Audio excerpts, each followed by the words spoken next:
So naturally, obviously, I've had energy since I was a little kid. You know, my mom talks about it all the time.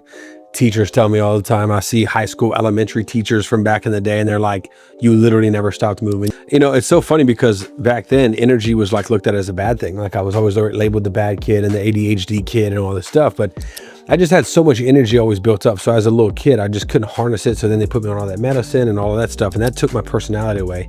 But I would say I weaned myself. I was on a medicine from 4, like Ritalin, Concerta, Strattera, Adderall, Vyvanse, from 4 years old all the way to 26. And that's when I weaned myself off. But I've always had, or 24, I've always had a lot of energy.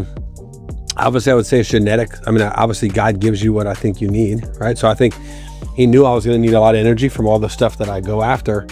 But I really believe it comes from, number one, passion. I believe that me having something I'm always excited to go after, even though there's a lot of freaking challenges. And obviously in business and in marriage and in life and in health, you always have these trials and tribulations. But I always beat that by being excited about where I'm headed and where I'm going. So I think even like at 21, when I got into financial services and I had competition and I had trips to win and I had, you know, trophies to win, was able to channel that energy into something that was more beneficial for me. And it was actually, it's going to give me a return on my investment. So I started really going, man, energy is not a bad thing. Energy is my superpower. This is like, I'm able to stay up longer than the average person. I'm able to get up and not have to take 2 hours to wake up. I'm able to literally just roll out of bed, put on my shirt and go to work. You know, like it was a gift to me.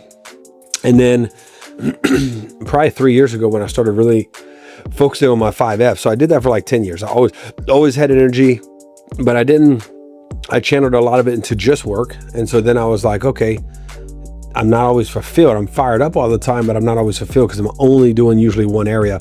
And so then when I started living the 5Fs every single day, getting up, doing my faith, getting, you know, spending time with Maddie or, you know, any family, but right now Maddie, it's going to be Maddie and Ava soon, but spending time with Maddie and then going to the gym and then coming back and doing work and then also having fun. Now it's just like my energy never gets burnt out because I'm just channeling it into different things. So I think being excited about life, having something you're passionate about, and then also staying fulfilled and making sure that you're putting your time into areas that also give you back energy. I think the number one reason people get burnt out is they pour out all their energy into something that never gives them back energy. That could be a nagging spouse, that could be a negative employee or a negative boss, that could be just a job that they're not really happy about. They don't ever have their health in shape, so their freaking energy is garbage because they're out of shape.